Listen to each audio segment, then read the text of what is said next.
ये कहानी पूरी तरह से कल्पना यानी इमेजिनेशन पर आधारित है। इसका उद्देश्य किसी भी व्यक्ति, समाज, धर्म या भावना को ठेस पहुंचाना नहीं है। अगर आपको ये कहानी पसंद आए तो वीडियो को लाइक करें और हमारे चैनल को सब्सक्राइब करना ना भूलें। पहले वो अभी भी इस बात से परेशान था कि कुछ हजार किताबों में से सही रास्ता कैसे ढूंढे। ये एक कठिन काम होता और इसमें बहुत समय लगता। उसने सपने में भी नहीं सोचा था कि पुस्तकालय इसे अपने आप संकलित कर लेगा। ये किताब, इसमें एक भी दोष नहीं है। ये नामहीन किताब सभी सही साधना मार्गों का संकलन है और इसमें एक भी दोष नहीं है। इसकी विषय वस्तु अब बुद्धनो दान सूत्र या उसमें संकलित किसी भी व्यक्तिगत नियमावली की तरह नहीं है। इसे ऐसी चीज कहा जा सकता है जिसे पहले कभी किसी ने नहीं देखा। चूंकि ये स्वर्ग पथ के पुस्तकालय द्वारा चुनी और संकलित की गई सही विधि है, तो आइए इसे स्वर्ग पथ दिव्य कला कहें। उसके मन में एक विचार कौंधा और उसने उस नामहीन नियमावली का नाम तय कर लिया, वुंग। मानो उसके विचारों को भांपते हुए खाली आवरण कांपता है और उस पर 4 शब्द दिखाई देते हैं, स्वर्ग पथ दिव्य कला। मुझे इसे आजमाने दो। बिना किसी दोष के साधना तकनीक प्राप्त करने के बाद रोहित सिंह स्वर्ग पथ दिव्यकला में वर्णित विधि का पालन करने में संकोच नहीं करते और ध्यान करना शुरू कर देते हैं। जैसे ही वो वायु से आत्मिक ऊर्जा को अपने शरीर में अवशोषित करते हैं, उनके शरीर के छिद्र चौड़े हो जाते हैं। योद्धा 4 दान 1 शरीर शोधन 2 दान दांतियान 3 दान झेनकी 4 दान पिगु। जुक्सी लोक में साधक सहज श्वास और वायु में आत्मा का बोध सीखते हैं। साथ ही वे अपने शरीर के भीतर देखने और अपने मन से अपने शरीर में आत्मिक ऊर्जा के प्रवाह को नियंत्रित करने की क्षमता प्राप्त करते हैं। दांतियान लोक एक साधक के दांतियान का खुलना, जिससे वो आत्मिक ऊर्जा को धारण कर सके और साथ ही उसके शरीर का पुनर्निर्माण कर सके, जिससे एक सामान्य मनुष्य एक सच्चे योद्धा में बदल जाता है। झैनकी लोक झैनकी बनाने के लिए दांतियान में आत्मिक ऊर्जा का एकत्रीकरण। पिगु लोक झैनकी से परिपूर्ण दांतियान व्यक्ति के शरीर को भरपूर मात्रा में भर देगा और समृद्ध करेगा, जिससे साधक का भौतिक शरीर शक्तिशाली बन जाएगा। उसके अंगों की क्षमताएं भी सुदृढ़ होंगी, जिससे वह सच्चे विशेषज्ञ बन जाएंगे। एक योद्धा के पहले 3 दान नींव का निर्माण करते हैं। केवल 4 दान में ही व्यक्ति की साधना का परिणाम वास्तव में उसके शरीर पर प्रतिबिंबित होता है, जिससे वो रोगों से दूर रहता है और अधिक शक्तिशाली बनता है। बुद्धनौदान नियमावली की साधना पद्धति डेंथियन से प्रवाहित झैनकी का उपयोग शरीर को पोषण देने के लिए करना है, जिससे उसकी हड्डियों, मांसपेशियों, स्नायु बंधनों और त्वचा का पुनर्निर्माण और सुदृढ़ीकरण होता है। हालांकि स्वर्ग पथ दिव्य कला अलग है। ये व्यक्ति के शरीर को पोषण देने के लिए आसपास की आध्यात्मिक ऊर्जा का उपयोग करती है, जबकि साथ ही उसके शरीर में झैनकी शरीर के अन्य भागों में भी प्रवाहित होती है। गुगु गुगु आध्यात्मिक ऊर्जा का प्रवाह उसकी नसों के माध्यम से उसके पूरे शरीर की ओर प्रवाहित होता। झैनकी उसकी नसों में प्रवाहित होते हुए उसके अधूरे हिस्सों को भर देती। गैजी गैजी आत्मिक ऊर्जा और झैनकी दोनों के संचार से उसकी हड्डियां और मांसपेशियां मजबूत होने में ज़्यादा समय नहीं लगा। ऐसा लगता है जैसे उसे गाढ़ी आग से तपाया गया हो। जैसे ही वो साफ होकर एक गर्म चमक बिखेरती है, धमाका। झैनकी उसके शरीर में ना जाने कितनी बार घूमती उसका शरीर अचानक हिर जाता है और उसे ऐसा लगता है जैसे उसने किसी रुकावट को तोड़ दिया हो। उसके शरीर में एक सुकून की लहर दौड़ जाती है। पहले उसका शरीर ऐसा महसूस होता था जैसे उसे किसी बेड़ी से जकड़ी लिया गया हो, लेकिन अब उसका पूरा शरीर हल्का महसूस होता है और उसे अपनी हर एक गतिविधि पर पूरा नियंत्रण है। ऐसा लगता है जैसे उसका कोकून तोड़कर उसे तितली के रूप में पुनर्जन्म दिया गया हो। योद्धा 4 दान पिगु लोक। क्या मैंने इस लोक में साधना पूरी कर ली है? अपनी आंखें खोलते हुए रोहित सिंह अभी भी अविश्वास की स्थिति में है। पिगू लॉक पप तोड़ने का संकेत है शरीर की बेड़ियों का टूटना, जिससे व्यक्ति और ऊंचाइयों पर चढ़ सके। वो कितने समय से प्रशिक्षण कर रहा है? 2 घंटे, 4 घंटे? तीखा उत्सुक होकर वे अपने शरीर को देखता है और पाता है कि उसकी त्वचा की सतह पर गंदगी की एक परत है। पिगू लॉक झैनकी का उपयोग करके शरीर का पोषण है। शरीर के भीतर की अशुद्धियों को बाहर निकालना और मांसपेशियों और हड्डियों को साफ करना, इस प्रकार शरीर का पुनर्निर्माण करना। जन्म से ही मनुष्य जीवित रहने के लिए सभी प्रकार के भोजन का सेवन करते हैं। परिणाम स्वरूप उनके शरीर में अधिक से अधिक अशुद्धियां जमा होती जाती हैं। पिगू लोक में झैनकी के पोषण के माध्यम से व्यक्ति अपने शरीर की अशुद्धियों को शुद्ध करता है और तभी वो अपने शरीर की बेड़ियों को तोड़कर प्रकृति में वापस लौट पाता है। मैंने पिगू लोक के बारे में बहुत समय से सुना है, लेकिन मैंने आज तक किसी को इतनी अशुद्धियां निकालते नहीं देखा। अपने शरीर से तीखी गंध सूंघकर वो इसे और सहन नहीं कर सकता। उसने एक बाल्टी उठाई और धीरे से बुदबुदाते हुए खुद को साफ किया। 4 दान पिगू लोक मांसपेशियों और हड्डियों की सफाई है। एक बार में थोड़ा सा शरीर मजबूत करना पहले से ही बुरा नहीं है। उसने किसी व्यक्ति को इतनी अशुद्धियां निकालते नहीं सुना कि उसके पूरे शरीर से बदबू आने लगे। उसने बहुत जल्दी खुद को साफ कर लिया। इस क्षण रोहित सिंह को अचानक एहसास हुआ कि उसका शरीर यड की तरह साफ और शीशे की तरह चिकना है। उसके पिछले प्रशिक्षण सत्रों से जमा हुए सभी निशान बिना किसी निशान के गायब हो गए हैं। अभी तो वो बिल्कुल एक नवजात शिशु जैसा है, शायद उससे भी ज्यादा चिकना। मेरी झनकी अपने शरीर में हो रहे बदलावों से हैरान होकर उसका ध्यान अपने दांत्यान की ओर जाता है। उसका पूरा शरीर कांप उठता है। पहले उसके दांत्यान में जो धुंधली झनकी थी, अब वो पानी की तरह साफ हो गई है और उसमें से एक ताज़ी खुशबू आ रही है। इसमें कोई संदेह नहीं कि ये वाकई बेहतरीन झनकी है। ना सिर्फ मेरा शरीर निखरा है, बल्कि मेरी झनकी की गुणवत्ता भी बेहतर हुई है। ये स्वर्ग पथ की दिव्य कला बहुत प्रभावशाली है। रोहित सिंह दंग रह जाता है। पिगू रेंज में प्रवेश करने के लिए दूसरों को कम से कम कुछ सालों तक अपने शरीर को लगातार पोषण देना पड़ता है। हालांकि उसे सीधे क्षेत्र में प्रवेश करने में 4 घंटे से भी कम समय लगा। इतना ही नहीं, उसकी झनकी की गुणवत्ता भी निखर गई है। स्वर्ग पथ के पुस्तकालय ने आखिर किस तरह का गुप्त मैनुअल बनाया है? ये तो बहुत शक्तिशाली है। मुझे अपनी शक्ति का परीक्षण करने दो। पिगू रेंज को भेदने पर कोई योद्धा 5 दान डिंगली तक पहुंच जाएगा। जैसे ही कोई साधक इस क्षेत्र में कदम रखेगा, उसके पास 1 डिंग शक्ति होगी। वो शक्ति मापक शिलास्तंभ की ओर चलता है, जो छात्रावास से कुछ ही मीटर की दूरी पर है। इस तरह का शक्ति मापक शिलास्तंभ अकेडमी में हर जगह पाया जा सकता है, ताकि छात्र कभी भी और कहीं भी अपनी शक्ति माप सके। फाइटर 5 दान डिंगिली तक पहुंचने पर किसी के पास एक डिंग शक्ति होगी जो लगभग 1000 किलोग्राम होती है। इस प्रकार की शक्ति पहले से ही एक सामान्य मनुष्य की सीमा से परे है और घोड़ों और बैलों के बराबर है। स्वर्ग पथ दिव्य कला का अभ्यास करने के बाद रोहित सिंह का शरीर पुनर्निर्मित हो गया है और उसने पिगू क्षेत्र को तोड़ दिया है। ये उसके लिए ये परखने का एक अवसर है कि उसके पास कितनी शक्ति है। क्या ये अफवाहों जैसा होगा कि उसके पास एक डिंग शक्ति होगी? अपनी सांसों को समेटते और नियंत्रित करते हुए पैर का तलवा जमीन पर टिक जाता है। अचानक उसके घुटने आगे की ओर मुड़ जाते हैं और उसका पूरा शरीर एक विशाल धनुष का आकार ले लेता है, जबकि उसका हाथ तीर की तरह उससे बाहर निकलता है। 5 दान उसकी मुट्ठी पत्थर के खंभे पर पड़ती है और उस पर प्रकाश की एक चमक फैल जाती है। 5 दिंग उस पर एक अंक दिखाई देता है। कैसे कैसे ये संभव है? रोहित सिंह अपनी आंखें सिकोड़ लेता है और उसके पूरे चेहरे पर एक अचंभित भाव छा जाता है। क्या ये सच है? एक सामान्य डिंगली प्राथमिक अवस्था में किसी के पास एक डिंग शक्ति होती है, मध्यमवर्ती अवस्था में किसी के पास 2 डिंग शक्ति होती है, उन्नत अवस्था में किसी के पास 3 डिंग शक्ति होती है और शिखर अवस्था में 4 डिंग शक्ति। फिर भी पिगू क्षेत्र को बमुश्किल पार करके डिंगली क्षेत्र में पहुंचने के बावजूद उसके पास वास्तव में 5 डिंग शक्ति है। क्या हो रहा है? क्या ये अतिशयोक्ति नहीं है? ये मेरे शरीर को स्वर्गपथ दिव्य कला और मेरे शरीर में मौजूद श्रेष्ठ झेंकी के द्वारा पोषण मिलने के कारण होगा। थोड़ी देर बाद रोहित सिंह सदमे से उबरते हैं और अनुमान लगाते हैं। उन्हें स्पष्ट है कि वे कोई प्रतिभाशाली नहीं है। इसका एकमात्र कारण स्वर्गपथ दिव्य कला है, जिसकी उन्होंने अभी अभी साधना की है। ये साधना तकनीक न केवल उसके भौतिक शरीर को दृढ़ और सुधारती है, उसकी झेंकी को शुद्ध करके उसे उच्च गुणवत्ता तक पहुंचाती है, बल्कि उसकी शक्ति को भी उल्लेखनीय रूप से बढ़ाती है, जिससे उसे डिंगिली क्षेत्र में पहुंचने के बावजूद डिंगिली के शिखर विशेषज्ञ से भी अधिक शक्ति प्राप्त होती है। कितना भयानक! अकेडमी में केवल कुछ ही प्रतिष्ठित शिक्षक हैं जो योद्धा 5 दान डिंगिली तक पहुंचे हैं। अकेडमी में केवल कुछ ही उच्च स्तरीय शिक्षकों के पास योद्धा 5 दान डिंगिली क्षेत्र की शक्ति होती है। मनोज कुमार और उनके जैसे लोग कभी भी इतनी ऊंचाई तक पहुंचने की आशा नहीं कर सकते। अब जब मैं इस स्तर पर पहुंच गया हूं, तो मुझे 5 दान की साधना तकनीक ढूंढनी चाहिए। जबकि उसकी शक्ति तेजी से बढ़ रही है, एक समस्या उत्पन्न होती है। 4 दान की साधना तकनीकों की वह विविधता, जिन्हें उसने पहले शिक्षक संग्रह मंडप में पढ़ा था, अब बेकार हैं। अगर वो साधना जारी रखना चाहता है, तो उसे 5 दान की साधना तकनीकों की तलाश करनी होगी। अभी ज्यादा देर नहीं हुई है। शिक्षक संग्रह मंडप अभी बंद नहीं होना चाहिए। सिर खुजलाते हुए रोहित सिंह एक बार फिर संग्रह मंडप की ओर चल पड़े।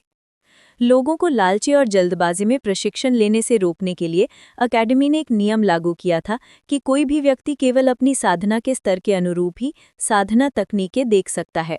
रोहित सिंह को एक बार फिर संग्रह मंडप पहुंचने में ज्यादा समय नहीं लगा। तुम यहाँ फिर क्यों आए हो?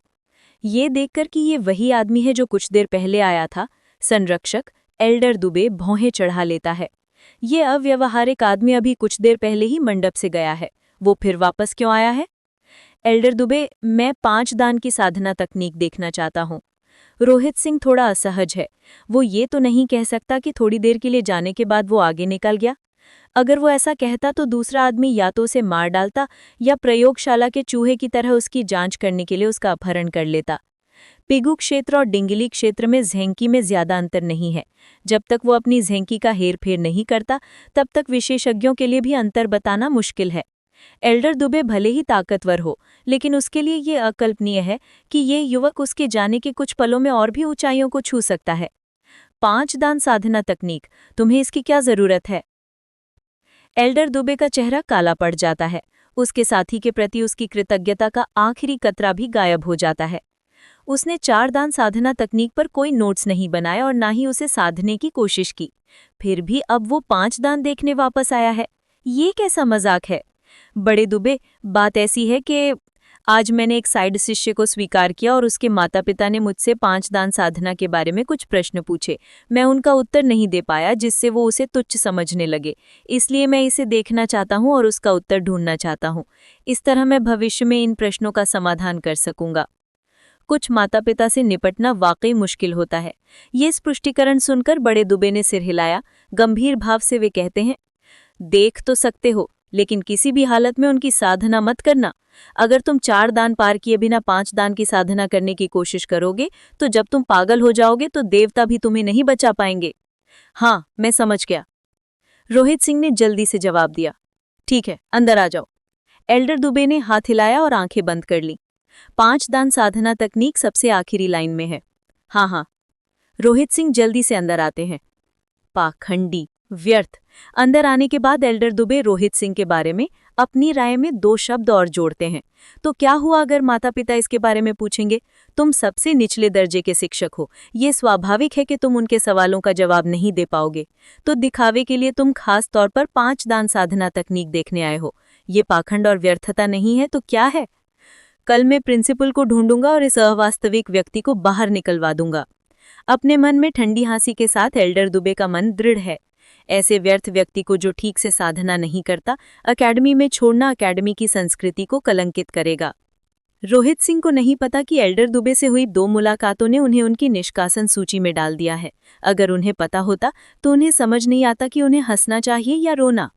उनके ये शब्द तो बस बहाने हैं। वास्तव में उसकी साधना इस स्तर तक पहुंच गई है। साधना तकनीक के अभाव में वो प्रशिक्षण रोक ही नहीं सकता। बहुत जल्दी उसे साधना तकनीक अनुभाग की सबसे आखिरी पंक्ति मिल गई। अकादमी का सबसे प्रसिद्ध और शक्तिशाली शिक्षक भी योद्धा 5 दान है। जैसे ही कोई 6 दान पिक्स्यू क्षेत्र में प्रवेश करता है, वो स्वतः ही अकादमी का एक बुजुर्ग बन जाता है। ये केवल शिक्षक संग्रह मंडप है, इसलिए 6 दान साधना तकनीकों का कोई अभिलेख नहीं है। इसलिए 5 दान साधना तकनीकों को सबसे आखिरी शेल्फ पर रखा गया है। 4 दान की तुलना में 5 दान नियमावलियां काफ़ी कम हैं। 4 दान में लगभग 2000 से 3000 साधना तकनीक गुप्त नियमावलियां हैं, जबकि 5 दान में केवल 1000 हैं।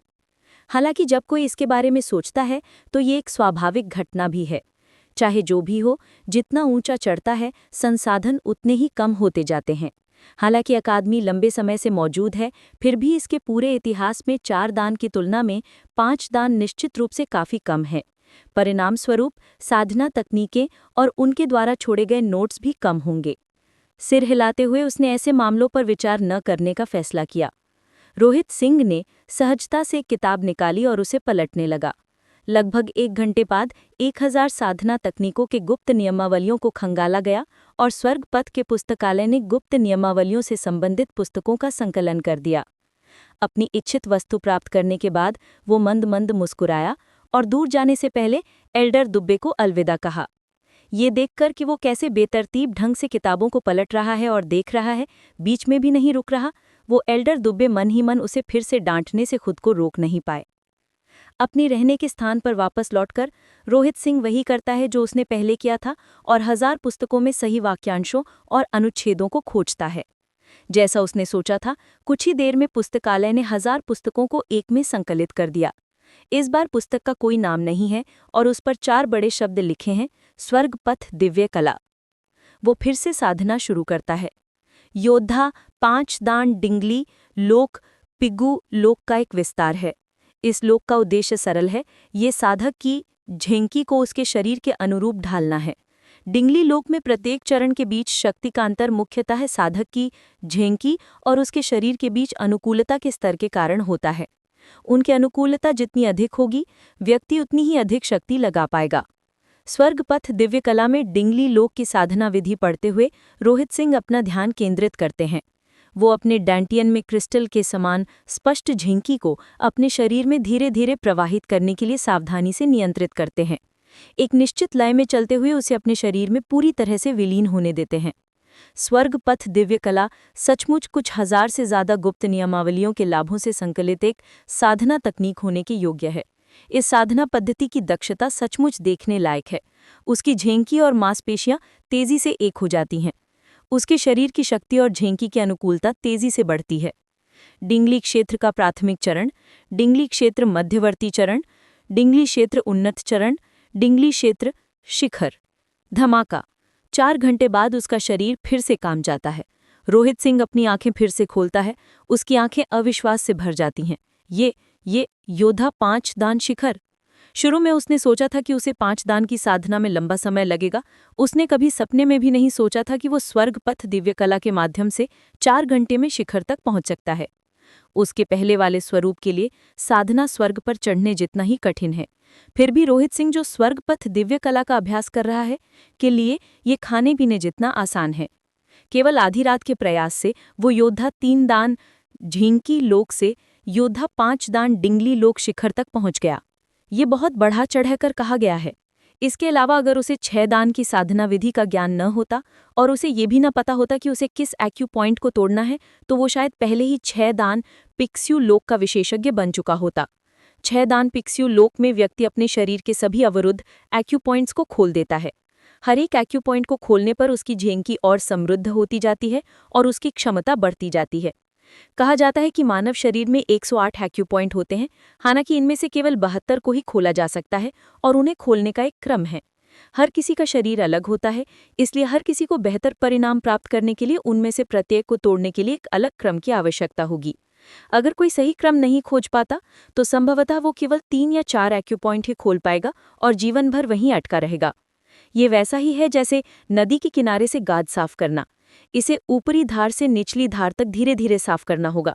अगर कोई बीच में से शुरू करके ऊपरी और निचली धार की ओर साफ करे, तो न केवल नदी पूरी तरह से साफ नहीं होगी, बल्कि इससे अवरोध भी आ सकता है जिससे व्यक्ति आगे नहीं बढ़ पाएगा। यही तर्क अपने एक्यू पॉइंट्स को तोड़ने के लिए भी लागू होता है। अगर कोई सही क्रम नहीं खोज पाता, तो बाकी के एक्यू पॉइंट्स भी बंद हो सकते हैं और जीवन भर उसे नहीं खोल पाएगा। इस प्रकार बिना किसी साधना तकनीक के रोहित सिंह आगे साधना करने की हिम्मत नहीं जुटा पाते हैं। हालांकि वे चिंतित नहीं हैं। एक ही रात में 2 महान लोक तोड़ना पहले से ही अनसुना है। वे परिणामों से पहले से ही बहुत संतुष्ट हैं। जब तक जरूरत ना हो, मेरे लिए यही बेहतर है कि मैं अपनी साधना के स्तर का खुलासा ना करूं। एक पारलौकिक होने के नाते मैंने कई किताबें पढ़ी और कई शोज देखे हैं। मैं जानता हूं कि किसी खजाने को अपने पास रखना ही एक अपराध है। वो पूरे अकादमी में सबसे घटिया शिक्षक है। फिर भी एक रात में उसे अचानक एक योद्धा 5 दान शिखर जितनी शक्ति प्राप्त हो जाती है। अगर दूसरों को पता चल जाए तो क्या वे सब उसकी ओर दौड़ने नहीं आएंगे? इसलिए उसके लिए यही बेहतर है कि वो डिंगली क्षेत्र के शिखर पर पहुंचने के बारे में किसी को ना बताए। ये जितना गोपनीय होगा उसके लिए उतना ही अच्छा होगा। देखता हूं इस बार मुझमें कितनी शक्ति होगी। निर्णय लेने के बाद रोहित सिंह शक्ति मापक शिला स्तंभ की ओर चल पड़ता है। जहां अन्य लोगों के पास अपने डिंगली प्राथमिक चरण में केवल 1 डिंग शक्ति थी, उसके पास 5 डिंग थे। यदि ऐसा है तो अब जब वो शिखर पर पहुंच गया है तो उसमें कितनी शक्ति होगी? पंग! शिला स्तंभ से प्रकाश प्रवाहित होता है और उस पर संख्याएं दिखाई देती हैं। 8 डिंग। 8 डिंग की शक्ति, ये लगभग एक पिक्सुए क्षेत्र के विशेषज्ञ जितनी शक्ति है जिसने 4 एक्यू पॉइंट खोलिए हैं। रोहित सिंह की आंखें चमक उठी। एक सामान्य डिंगली शिखर साधक के पास 4 डिंग की शक्ति होती है। इसके बाद प्रत्येक एक्यू पॉइंट को तोड़ने पर उनकी शक्ति 1 डिंग बढ़ जाती। डिंगली शिखर पर होने के बावजूद उसके पास 8 डिंग की शक्ति है, जो उसे 4 एक्यू पॉइंट तोड़ने वाले विशेषज्ञ के समान स्तर पर रखती है। स्वर्ग पथ दिव्य कला से जैसी अपेक्षा की जाती है, अविश्वसनीय। रोहित सिंह काफी खुश है। इतने लंबे समय तक प्रशिक्षण के बाद वो कुछ खाने और फिर सोने का इरादा रखते हैं। हालांकि उनके कान अचानक फड़कने लगते हैं। ऐसे समय में यहाँ कौन होगा? रोहित सिंह भौहें चढ़ाते हैं। अपनी साधना में प्रगति के कारण उनकी सुनने और देखने की क्षमता में जबरदस्त सुधार हुआ है। वो साफ साफ सुन पा रहा है कि कोई उसके कमरे से ज्यादा दूर कहीं छिपा है और उसके रहने के कमरे को घूर रहा है।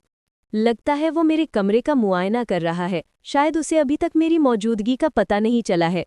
इस समय रोहित सिंह अपने कमरे में नहीं बल्कि एक शक्ति मापक स्तंभ के पीछे है, जो छात्रावास से कुछ दूरी पर है। अपनी शक्ति नापने के बाद वो अपनी सांसें रोक रहा है, इसलिए सामने वाले को अभी तक उसकी मौजूदगी का पता नहीं चला है। देखते हैं कौन मुझसे परेशान है। उसे उम्मीद नहीं थी कि साधना पूरी होते ही कोई उससे निपटना चाहेगा। उसके मन में शंकाएं बढ़ती जा रही हैं।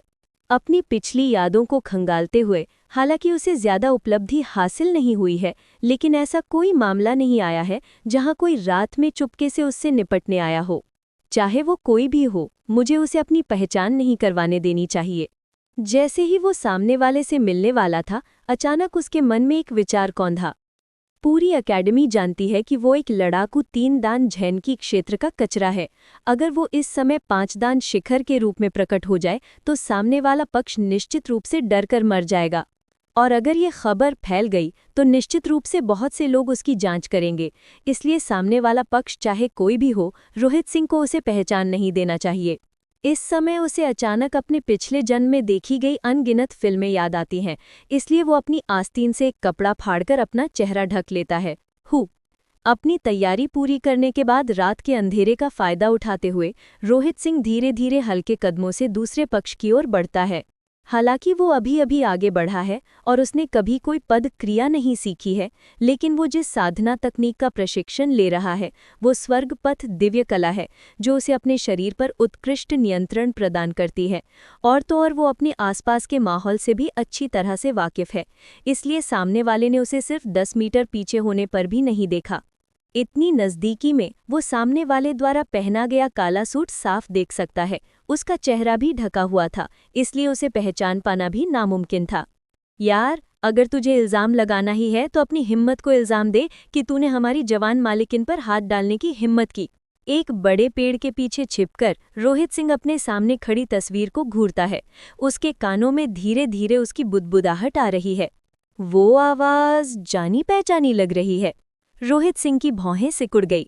रोहित सिंह को यकीन है कि उसने ये आवाज़ पहले भी कहीं सुनी होगी, हालांकि उसे ठीक से याद नहीं आ रहा कि उसने ये आवाज़ कब और कहाँ सुनी थी।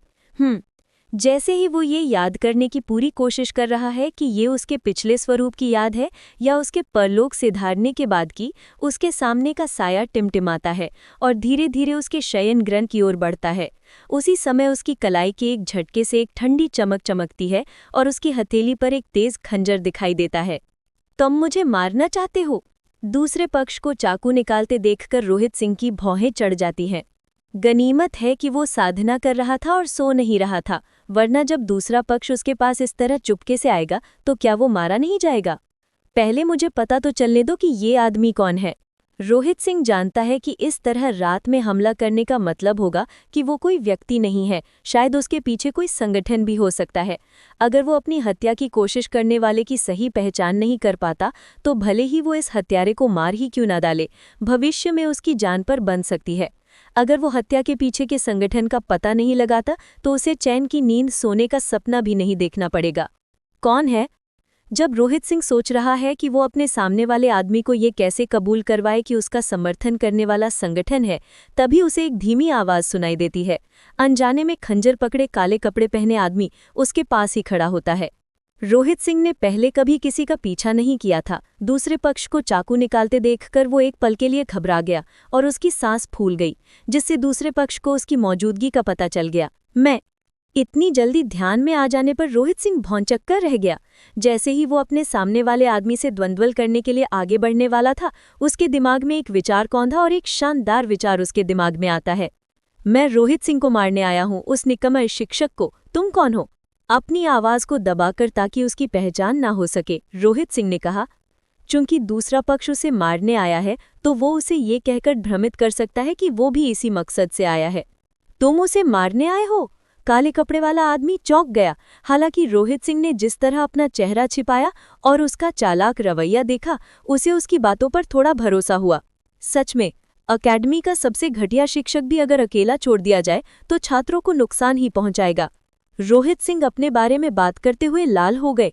ओ, तो तुम करो, मैं तुम्हें नजर रखने में मदद करूंगा। कैंग, रोहित सिंह के चेहरे पर एक अजीब सी उलझन दिखाई देती है। वो जिम्मेदारी उस पर थोपने की कोशिश करता है। मुझे लगता है कि ये तुम्हारे लिए बेहतर होगा। खैर, हम यहाँ एक ही मकसद से हैं, इसलिए इससे कोई फर्क नहीं पड़ता कि ये कौन करता है। करो। असल में मेरा उसे मारने का कोई इरादा नहीं था, मैं तो बस उसे सजा देना चाहता था। खैर, अगर वो मर भी जाए तो अच्छा ही होगा। काले कपड़े वाला आदमी उसे उकसाता है। उसे सजा दो? रोहित सिंह थोड़ा उलझन में है। उसे सजा दो? तो फिर वो खंजर क्यों पकड़े हुए है? वो खुद को रोक नहीं पाया। तुम उसे क्या सजा देना चाहते हो? उस आदमी ने हमारी जवान मालिकिन के साथ कुछ अभद्र व्यवहार करने की हिम्मत की। मेरा इरादा है कि मैं उसका अंग काटकर उसे हीजड़ा बना दूं। उन घिनौने इरादों से भरे शब्दों को सुनकर रोहित सिंह को बस अपनी जांघों पर हवा का एक झोंका महसूस हुआ और वो अनजाने में ही डर के मारे कांप उठा। धिक्कार है, अगर मैं आज रात चैन से सो जाऊं तो शायद इसके बाद मैं बादशाह की सेवा करने के योग्य हो जाऊंगा। तुम कौन हो जो इतने क्रूर हो? अपनी युवा मालकिन का अनादर। रोहित सिंह अपने पिछले जन्म और पुनर्जन्म के बाद की यादें ताज़ा करने की कोशिश करता है, लेकिन ऐसा लगता है कि उसने किसी भी युवा मालकिन के साथ कोई शारीरिक संबंध नहीं बनाए हैं। वो रोहित सिंह? मैंने तो सिर्फ यही सुना है कि वो शिक्षक बनने के लिए अयोग्य है। मैंने कभी उसे महिलाओं को धमकाते नहीं सुना। ये क्या है? रोहित सिंह खुद को पूछने से नहीं रोक पाया।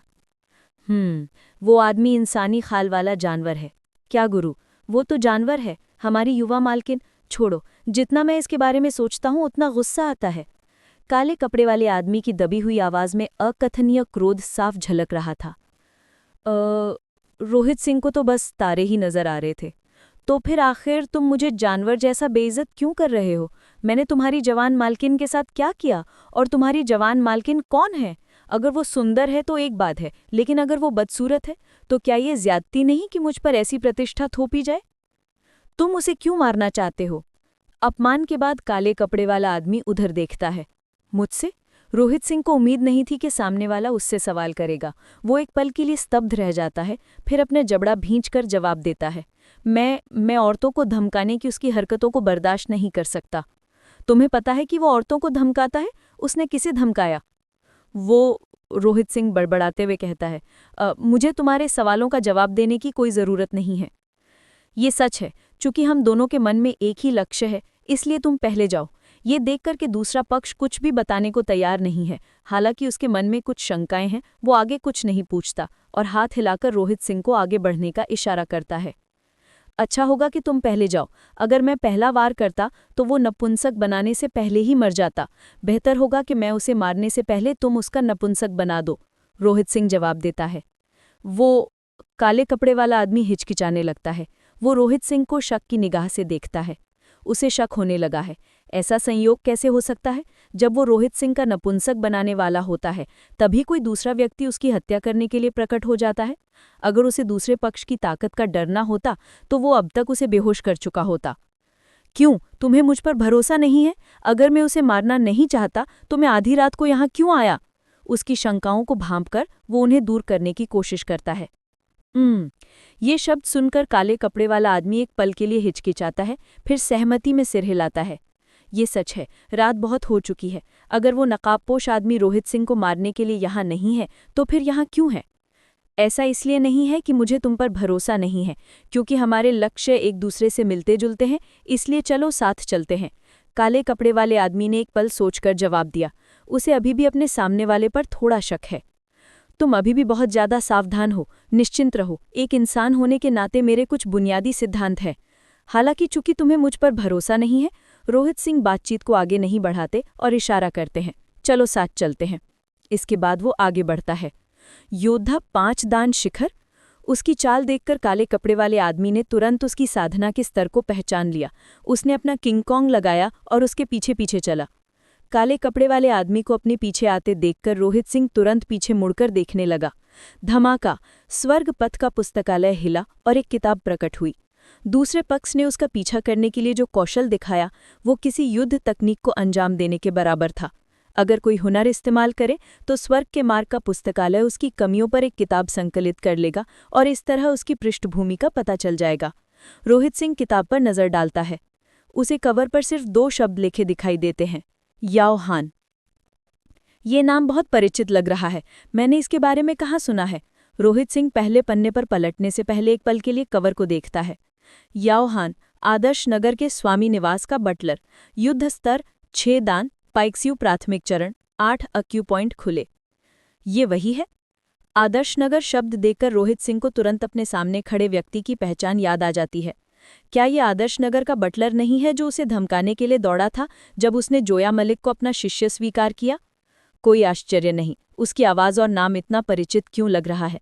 बस इतना ही, ये मतलब है कि जिस युवा मालकिन का उसने जिक्र किया है वो जोया मलिक का है। मैंने उसके साथ ऐसा क्या किया कि तुम मुझे नपुंसक बनाने के लिए यहाँ आए?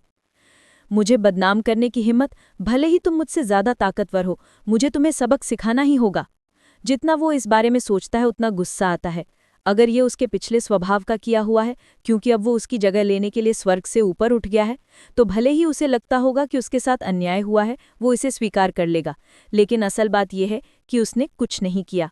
याओ हान द्वारा उसे इस अपराध का दोषी ठहराना जबकि उसने कुछ नहीं किया, ये बहुत ही नीच धर्म है। जैसे ही उसके मन में ऐसे विचार आते हैं वो सूची पर नजर डालता रहता है। साधना तकनीक, श्वेत जड़ परिसंचरण। युद्ध तकनीक, रहस्यमयी आरेख हाथ विशेषज्ञ, रहस्यमयी आरेख मुट्ठी विशेषज्ञ। खामियां, 16 पहलू। नंबर 1, उसका मिंग मान उसके निचले हिस्से में है और उसके कौशल उस पर किए गए हमलों से बचाव करने में असमर्थ हैं। Number 2, number 3, number 4। जैसा कि पहले हुआ था, इस पुस्तक में इस व्यक्ति की सभी खामियां दर्ज हैं। 8 अक्यूपॉइंट को भेदने के बाद इसका मतलब है कि उसकी वर्तमान ताकत 12 डिंग पर है। अगर रोहित सिंह सीधे मुकाबले में उसका सामना करने की कोशिश करे तो वो निश्चित रूप से उसका मुकाबला नहीं कर पाएगा। हालांकि तो क्या हुआ अगर तुम पिक्सू एक क्षेत्र में हो? तो क्या हुआ अगर तुम्हारे पास 12 डिंग की ताकत है? अगर मैं आज तुम्हें सबक नहीं सिखाता तो मुझे रोहित सिंह नहीं कहा जाता। ये कहते हुए रोहित सिंह अचानक रुक जाता है। क्या हुआ? रोहित सिंह को अचानक रुकता देख काले कपड़े वाला आदमी उलझन भरी नजरों से पूछता है, देखो, एक यूएफओ। रोहित सिंह लापरवाही से इशारा करता है। यूएफओ? यूएफओ क्या होता है? काले कपड़े वाला आदमी चौंक जाता है और जल्दी से मुड़कर देखने लगता है। इस हरकत से रोहित सिंह को अपने नीचे मिंग मैन दिखाई देते हैं। याओ हान को समझ नहीं आता। वो तितली, अल्टीमेटम और जासूस के बारे में जानता है, लेकिन यूएफओ आखिर है क्या? तितली हुडाई, अल्टीमेटम तुंगडाई, जासूस जानडाई, यूएफओ उड़नतश्तरी फीडाई। डाई का उच्चारण है दिए। भाड़ में जाओ। रोहित सिंह इसी मौके का इंतजार कर रहा था। बिना किसी हिचकिचाहट के वो अपने क्रोध से भरी एक लात उसके नितंबों पर मारता है। पिंग! काले कपड़े पहने याओ हान को प्रतिक्रिया देने से पहले ही उसके मिंग मैन को लात मार दी जाती है। वो आगे की ओर उड़ता है और कुछ ही दूरी पर एक चट्टान से टकरा जाता है। उसके सिर के घाव से खून टपक रहा है। चूंकि तुम मुझे नपुंसक बनाने आए थे तो क्या मुझे अभी तुम्हें नपुंसक बना देना चाहिए? जितना वो इसके बारे में सोचता है उतना ही उसका गुस्सा बढ़ता जाता है। रोहित सिंह आगे बढ़ता है और दूसरे पक्ष के शरीर पर बैठ जाता है। वो उसके चेहरे पर 2 मुक्के मारता है। क्या पिक्सू एक क्षेत्र का विशेषज्ञ? क्या 12 डिंग का विशेषज्ञ? वे ताकतवर हैं। अगर तुम उनके मिंगमैन ढूंढकर उनकी कमियों का फायदा उठा भी लो तो भी कोई अप्रत्याशित हमला उनकी जान ले लेगा। तुम? जाहिर है याओ हान को उम्मीद नहीं थी कि जो आदमी उसके साथ रोहित सिंह को सबक सिखाना चाहता था वो अचानक उस पर उन्मत्त होकर हमला कर देगा। और भी बुरी बात यह है कि उसके मिंग मैन पर वार हुआ है जिससे उसका पूरा शरीर अकड़ गया है। वो चाहकर भी जवाबी हमला नहीं कर सकता, उसका शरीर गुस्से से कांप रहा है। क्या हम रोहित सिंह से मिलकर निपटने के लिए सहमत नहीं हुए थे? धिक्कार है, तुम्हारा भरोसा कहाँ है? एक इंसान के तौर पर तुम्हारे बुनियादी सिद्धांत कहाँ है? और चाहे जो भी हो, तुम एक फाइटर, 5 डिंग डिंगली शिखर गुरु हो, विशेषज्ञों में विशेषज्ञ। युद्ध के बीच में भी तुम्हारा कुछ व्यवहार तो होना चाहिए। बेशर्मी से मुझसे झूठ बोलना और मेरे चेहरे पर सवार होने से पहले एक गुप्त हमला करना। युद्ध तकनीकों का क्या? क्रॉसिंग वार का क्या? तुम्हारी साधना तकनीक का क्या? सड़क पर गैंगस्टर भी इस तरह नहीं लड़ते। उसके चेहरे पर बस दर्द की लहरें उठ रही हैं। याओ हान पागल होने वाला है। इस पल उसे आखिरकार पता चलता है कि नकाबपोश ने उसके साथ धोखाधड़ी की है, और ये सबसे खराब किस्म की धोखाधड़ी है। किंग, जिसका शाब्दिक अनुवाद है हल्केपन की कला। ये उस फुटवर्क को संदर्भित करता है जो किसी को हल्के कदमों से चलने की अनुमति देता है, जिससे उसकी कूदने की क्षमता, दौड़ने की गति और चकमा देने के कौशल में वृद्धि होती है। एक हिंसक पिटाई के बाद रोहित सिंह को आखिरकार अपने दिल का गुस्सा थोड़ा कम होता हुआ महसूस होता है। याओ हान ने सिर झुकाकर देखा तो पता चला कि मारपीट के बीच उसका मुखौटा उतर चुका है और उसका चेहरा उसकी मार से विकृत हो गया है। शायद उसकी अपनी माँ भी उसे इस हालत में नहीं पहचान पाती। किंग। अब जब उसका गुस्सा शांत हो गया है तो रोहित सिंह तुरंत अपनी स्थिति समझ जाता है। ये आदमी आदर्श नगर के स्वामी का रसोइया है और मेरे शिष्य का चाचा भी। मुझे उसे सबक सिखाना ठीक है, लेकिन मुझे उसे किसी भी हालत में मारना नहीं चाहिए। खैर, ये आदमी तो जोया मलिक के चाचा मैथ्यू ही हैं। अगर रोहित सिंह सचमुच उसे मार देते तो क्या वो शिष्य जिसे उसने अभी स्वीकार किया था बर्बाद नहीं हो जाता? अगर ऐसा हुआ तो समझौते की कोई संभावना नहीं रहेगी। इसके अलावा आदर्श नगर कल की राज्य का तीसरा सबसे बड़ा शहर माना जाता है। ऐसे शहर का नगर स्वामी बनने के लिए जोया मलिक के पिता काफी शक्तिशाली और प्रभावशाली होने चाहिए। अगर उसका बटलर मारा गया और वो इसके मामले को आगे बढ़ाने का फैसला करता है तो हो सकता है वो खुद भी इसकी जांच करे। अगर ऐसा हुआ तो वो बड़ी मुसीबत में पड़ जाएगा। इस नई दुनिया में नया होने के नाते उसने अभी तक अपनी जगह मजबूत नहीं की है, तो उसके लिए बेहतर है कि कम ही चर्चा में रहे। मुझे खुद पर शक नहीं होने देना चाहिए। ये विचार उसके दिमाग में कौन दिया? चूंकि याओ हान को मारा नहीं जा सकता तो रोहित सिंह को उसे जिंदा छोड़ना होगा। रोहित सिंह पर हमले के बीच उसकी पिटाई के लिए रोहित सिंह निश्चित रूप से पहला व्यक्ति होगा जिस पर उसे शक होगा। ओह, मेरे पास इसके लिए एक परफेक्ट बलि का बकरा है। अगर वो आज मुसीबत मोल लेने नहीं आया होता तो मैं उसके बारे में सोचता भी नहीं। रोहित सिंह के दिमाग में एक व्यक्ति कौन था? वो व्यक्ति वही है जो आज सुबह कोमल कपूर के साथ था, जो उसका मजाक करता रहा, योगेश सिन्हा। खैर, वो व्यक्ति एल्डर सिन्हा चैन का पोता है। अगर रोहित सिंह उस पर इल्जाम लगाते तो याओ हान चाहकर भी बदला लेने की हिम्मत नहीं करता। दरअसल याओ हान बदला ले ही ले तो बेहतर था, फिर दोनों एक दूसरे को बुरी तरह से काट लेते। तभी रोहित सिंह याओ हान के विकृत चेहरे को घूरता है और अपनी आवाज़ गहरी करता है। मुझे रोहित सिंह से रंजिश है। आज सुबह उसने मुझे परेशान किया था, इसलिए मैंने उसे रात में सबक सिखाने का इरादा किया था। लेकिन अगर तुम उसे नपुंसक बना दो बी, तो उसे ज़रूर शक हो जाएगा कि मैंने ही ये किया है और हमारे बीच गलतफहमी पैदा हो जाएगी। इसका सारा दोष इस बात पर डालो कि तुम आज मुझसे मिले थे और साथ ही तुम्हारे बेवक्त आ जाने पर भी। याओ हान को अब जाकर समझ आया कि उसे क्यों पीटा गया। वो जवाब देना चाहता है लेकिन उसका मुंह सॉसेज की तरह सूज गया है, जिससे उसके लिए बोलना नामुमकिन है। चले जाओ। ये देखकर कि सामने वाला उसकी बात समझ गया है, रोहित सिंह आगे नहीं बोलता। वो खड़ा होता है और याओ हान के शरीर पर 12 मीटर दूर लात मारता है। धिक्कार है। अपने मन में दूसरे पक्ष के प्रति अश्लीलता फैलाते हुए याओ हान जानता है कि आज वो एक प्रतिकूल स्थिति में है। दांत पीसते हुए वो मुंह फेर लेता है और चला जाता है। साथ ही वो हमलावर के 2 मुख्य विशेषताओं को अपने मन में उत्कीर्ण कर लेता है। पहली, जिस व्यक्ति ने उसे पीटा था उसका दिन पहले रोहित सिंह से सामना हुआ था, बाकी उसके शब्दों या कार्यों से नाराज था। दूसरा, उसके और रोहित सिंह के बीच का रिश्ता प्रेम प्रतिद्वंदी होना चाहिए। जिस महिला का वे पीछा कर रहे हैं उसके नाम में एक बी है। जब तक उसे ये 2 विशिष्ट विशेषताएं याद रहेंगी तो उसके लिए ये पता लगाना आसान हो जाएगा कि उस पर हाथ उठाने वाला कौन है। याओ हान को दूर जाते देखकर रोहित सिंह को राहत की सांस लेता है। वो अपने कपड़ों पर लगी धूल झाड़ता है और छात्रावास में वापस लौट जाता है। ये घटना उसके लिए बहुत डरावनी है। अगर वो आज रात साधना के लिए नहीं जागता तो क्या होता ये कहना मुश्किल था। फिर भी कम से कम खतरा अस्थायी रूप से टल गया। इस दुनिया में जीवित रहने की कुंजी शक्ति। अपने शयन कक्ष में बिस्तर पर बैठा रोहित सिंह मन ही मन बुदबुदाता है। अगर आज उसकी साधना ऊंची नहीं होती तो भले ही वो याओ हान की कमजोरियों को जानता तो वो उसका मुकाबला नहीं कर पाता। अंत में उसे ही भुगतना पड़ता। इसलिए उसके लिए जरूरी है कि वो अपनी शक्ति को तेजी से बढ़ाए। वो जितना मजबूत होगा उतना अच्छा होगा। वो धीरे धीरे भावुकता से भरे मन के साथ सपनों की दुनिया में खो जाता है। अगले दिन रोहित सिंह आकाश में रोशनी होते ही जाग जाता है। हालांकि वो मुश्किल से 2 घंटे सोया है। पिछली रात उसने कितनी मेहनत की थी ये तो छोड़ दीजिए, फिर भी वो बिना किसी थकान के तरोताज़ा महसूस करता है।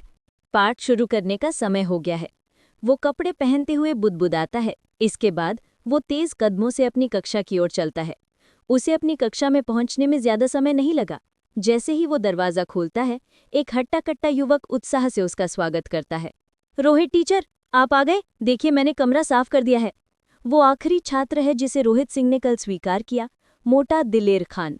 रोहित सिंह को उम्मीद नहीं थी कि ये आदमी सबसे पहले आएगा, क्योंकि उसने कल उसे बहुत धमकाया था। और तो और उसने कक्षा को भी साफ सुथरा कर दिया। बुरा नहीं, रोहित सिंह सहमति में सिर हिलाते हैं। हैं, चूंकि टीचर ने कहा कि मैंने बुरा नहीं किया, तो क्या मेरी मेहनत का कोई इनाम है? जैसे कोई मार्शल आर्ट या साधना तकनीक वगैरह? आप मुझे ऐसे ही 3 या 5 इनाम दे सकते हैं। रोहित सिंह की स्वीकृति सुनकर मोटे के चेहरे पर एक बड़ी मुस्कान आ जाती है। ये बंदा ऐसा है कि अगर उसे जरा भी छूट दी जाए तो वो हद पार कर जाएगा। पहले किनारे रुको, बाकी छात्रों के आने के बाद मैं पाठ शुरू करूंगा। रोहित सिंह इशारा करता है। सबसे पहले आने वाला मोटा है। अप्रत्याशित रूप से दूसरा आने वाला वो छात्र है जिसे उसने शर्त में जीता था। सुमेर राठौर। हालांकि सुमेर राठौर का रवैया मोटे जैसा अच्छा नहीं है। रोहित सिंह को तिरस्कार भरी नजरों से देखते हुए उसके चेहरे पर आक्रोश छा जाता है।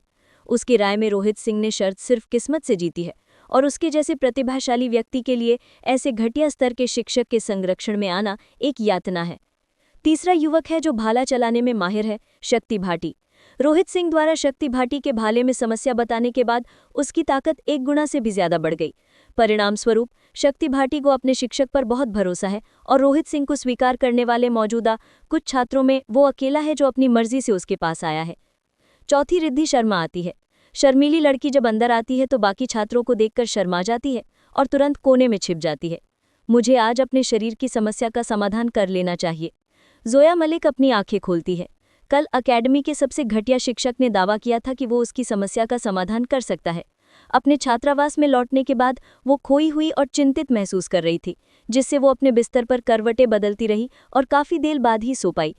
चाहे सामने वाला सच कह रहा हो या झूठ, आज के अंत तक कोई ना कोई निष्कर्ष जरूर निकलेगा। ऐसा विचार आते ही वो कुल्ला करती है, अपने कपड़े पहनती है और तेजी से कमरे से बाहर निकल जाती है। आदर्श सिटी लॉर्ड की बेटी और प्रवेश परीक्षाओं में शीर्ष 10 में से एक होने के नाते उसे अन्य छात्रों के साझा छात्रावास के विपरीत एक निजी आवास प्रदान किया जाता है। आवास में कई कमरे हैं और बटलर अंकल मैथ्यू उसके कमरे से ज्यादा दूर नहीं, एक कमरे में रहते हैं। अंकल मैथ्यू, मैं कक्षा में जा रही हूँ।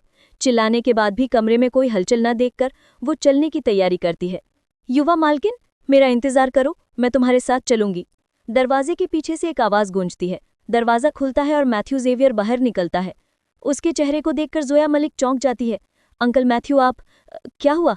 जोया मलिक मैथ्यू जेवियर का सूजा हुआ चेहरा और उसकी आंखों के चारों ओर काले घेरे देखकर दंग रह जाती है। एक ही रात में गरिमामयी मैथ्यू जेवियर का रूप बिगड़ गया है। अगर वो जानी पहचानी आवाज ना होती तो उसे पता ही नहीं चलता कि वो कौन है। ओह, कल अपनी ट्रेनिंग में बहुत ज्यादा व्यस्त होने के बाद मैंने गलती से खुद को ही मार लिया, मैथ्यू जेवियर समझाता है। अपनी ट्रेनिंग के बीच में कौन खुद को मारेगा? क्या कोई इससे भी बुरा बहाना ढूंढ सकता है? अंकल मैथ्यू, क्या हुआ? किसने किया? नहीं, मुझे अपने पिताजी को बताना होगा, जोया मलिक गुस्से से चिल्लाती है।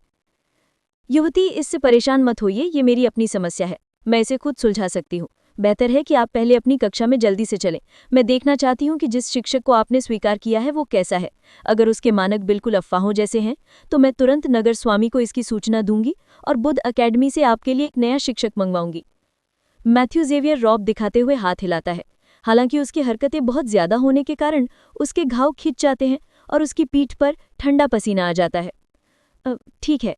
ये देखकर कि मैथ्यू जेवियर इस मामले में उसके हस्तक्षेप के कितने अड़ियल हैं, जोया मलिक इस तथ्य पर आगे कुछ नहीं बोलती। दोनों रोहित सिंह की कक्षा की ओर चल पड़ते हैं। अंकल मैथ्यू, आपकी गंभीर चोट को देखते हुए मुझे लगता है कि आपको पहले वापस जाकर आराम करना चाहिए। मैं खुद ही कक्षा में जा सकती हूँ, आपको मुझे भेजने की जरूरत नहीं है। थोड़ी दूर चलने के बाद जोया मलिक ने देखा कि उसका पूरा शरीर कांप रहा है और पसीने से भीगा हुआ है। वो ये शब्द कहे बिना नहीं रह सकती। कल रोहित सिंह ने जरा भी जोर से वार नहीं रोका। जख्मों पर दवा लगाने और कुछ घंटे आराम करने के बावजूद उसके जख्म अभी भी गंभीर है। ये अविश्वसनीय है कि वो चल भी रहा है। युवती, नगर स्वामी ने रवाना होने से पहले मुझे तुम्हारे लिए एक अच्छा शिक्षक ढूंढने का काम सौंपा था। फिर भी तुमने ऐसे आदमी को चुन लिया। मैं भविष्य में नगर स्वामी का सामना कैसे कर पाऊंगी? चाहे कुछ भी हो, मैं उस आदमी का असली चेहरा तुम्हारे सामने लाना चाहती हूँ और तुम्हें साबित करना चाहती हूँ कि वो एक धोखेबाज है।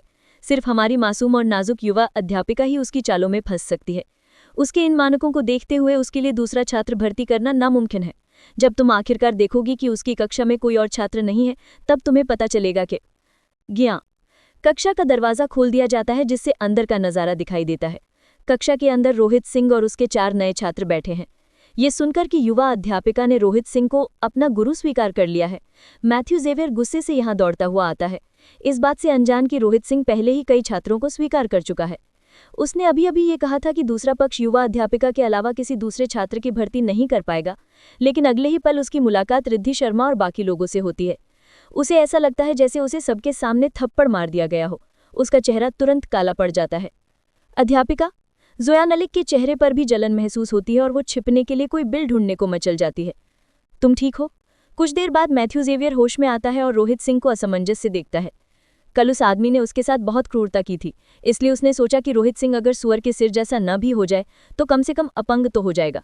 तो फिर वो पूरी तरह से स्वस्थ क्यों लग रहा है, यहाँ तक कि उसकी त्वचा पर एक खरोंच भी नहीं है। दरअसल हालांकि उसने कहा था कि वो एक शिक्षक के रूप में रोहित सिंह के स्तर का आकलन करना चाहता था, लेकिन उसका असली मकसद उस रहस्यमयी आदमी द्वारा पीटे जाने के बाद उसकी दयनीय स्थिति देखना था। फिर भी अंततः एक फाइटर 6 डान पिक्षु क्षेत्र विशेषज्ञ होने के नाते वो उस पर आक्रमण करने गया, लेकिन उसे मार ही पड़ी, जबकि जिस पर वो आक्रमण करना चाहता था वो जरा भी घायल नहीं हुआ। उसे ऐसा लग रहा है जैसे उसने बहुत कुछ खो दिया है और उसे ये अस्वीकार्य लग रहा है। मैं ठीक क्यों नहीं होऊंगा? रोहित सिंह जानता है कि मैथ्यू जेवियर क्या सोच रहा है, लेकिन वो उदासीन भाव से जवाब देता है। वो जोया मलिक की ओर देखता है और पूछता है, ये विकलांग? विकलांग? जोया मलिक के चेहरे पर एक अजीब सा भाव आ जाता है। इससे पहले कि वो कुछ बोल पाती, एक आवाज उसे बीच में ही रोक देती है। तुम ही विकलांग हो। मैथ्यू जेवियर खून की उल्टी करने की इच्छा को दबाता है। उसकी भौहें ऊपर उठ जाती हैं और वो अपने वस्त्र की आस्तीन ऊपर उठाता है। मैं आदर्श नगर लॉर्ड रेजिडेंस का बटलर मैथ्यू जेवियर हूँ। ओह, चूंकि तुम विकलांग हो तो तुम्हें यहाँ नहीं घूमना चाहिए, वरना अगर तुम यहीं मर गए तो मेरे लिए समझाना मुश्किल हो जाएगा। मानो उसकी बातें अनसुनी करते हुए वो दरवाजे की ओर इशारा करता है। हमारे मेहमान को विदा करो और दरवाजा बंद करो। तुम? मैथ्यू जेवियर गुस्से से अपनी मुट्ठी भींच लेता है और लगभग वहीं फट पड़ता है। वो कौन है? आदर्श नगर के लॉर्ड रेजिडेंस का बटलर। उसका बहुत बड़ा दबदबा है। बुद्ध अकेडमी में तो शिक्षा विभाग का अधिकारी भी उसके आगे झुकता था, लेकिन रोहित सिंह जैसा शिक्षक उसे विकलांग कहने की हिम्मत करता है और उसे बाहर निकालने की भी कोशिश करता है। भला ऐसा कैसे हो सकता है कि वो नाराज ना हो? मैं देखना चाहता हूं कि तुम उन्हें कैसे पढ़ाओगे। अपने हाथ पीछे करके मैथ्यू जेवियर गर्व से सीधा खड़ा हो जाता है। ओह, चूंकि तुम्हें पता है कि तुम्हें जाना है तो जल्दी करो। हमें छात्रों को पढ़ाते समय एक शांत वातावरण बनाए रखना चाहिए, इसलिए हम अपनी कक्षाओं में बिल्लियों और कुत्तों को यूं ही नहीं आने देते। रोहित सिंह की आवाज़ उससे अलग लग रही थी, मानो कुछ सुनाई ही नहीं दे रहा हो। वो फिर से बाहर निकलने का इशारा करता है। तुम किसे बिल्ली और कुत्ता कह रहे हो? उसका गुस्सा भड़क उठता है और उसके जख्मों से खून बहने लगता है। मैथ्यू जेवियर बेकाबू होकर कांपने लगता है। क्या तुम्हें लगता है कि मैं अभी अपनी हथेली से तुम्हें मारने की हिम्मत नहीं करूंगा? जोया मलिक, उसे बाहर भेज दो ताकि मैं तुम्हारी समस्या हल कर सकूं। दूसरी पक्ष से बहस करने में कोई हर्ज नहीं। रोहित सिंह जोया मलिक को इशारा करता है। अंकल मैथ्यू, प्लीज अभी के लिए चले जाओ, मैं पढ़ाई शुरू करने वाला हूँ। ये शब्द सुनकर जोया मलिक की आंखें चमक उठती हैं। मैं नहीं जा रहा। मैं चाहता हूँ कि ये आदमी स्पष्ट करे कि वो किसके बारे में बात कर रहा है। मैं मैथ्यू जेवियर, एक फाइटर 6 डान पिक्षु क्षेत्र विशेषज्ञ हूँ। जहां भी जाता हूँ मेरा सम्मान किया जाता है। कौन ये कहने की हिम्मत करता है कि मैं विकलांग हूँ, यहाँ तक कि मुझे बाहर निकालने की भी कोशिश कर रहा है? पैंग! उसकी बात पूरी होने से पहले ही जोया मलिक उसे बाहर धकेल देती है।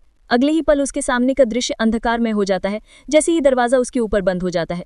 अगर वो जल्दी से नहीं बचता तो दरवाजे से टकरा जाता। युवा मालकिन! दरवाजे के बाहर खड़े मैथ्यू जेवियर भौहें चढ़ाते हैं और उसका चेहरा तमतमा जाता है। अगर रोहित सिंह उसे बाहर निकाल देता तो वो जरूर बदला लेता, लेकिन चूंकि उसे युवा मालकिन ने ही बाहर निकाला था, इसलिए वो उस पर हाथ उठाने की हिम्मत नहीं करेगा, चाहे उसे पीट पीट कर ही मार दिया जाए। फिर भी वो अपनी सारी नाराजगी रोहित सिंह पर निकालता है। वो ये समझ नहीं पा रहा है कि उस व्यक्ति में ऐसी क्या योग्यता है कि वो युवा मालकिन को इस हद तक धोखा दे सकता है। अंकल मैथ्यू, मुझे माफ करना कि आपको बाहर इंतजार करने के लिए परेशान कर रहा हूँ।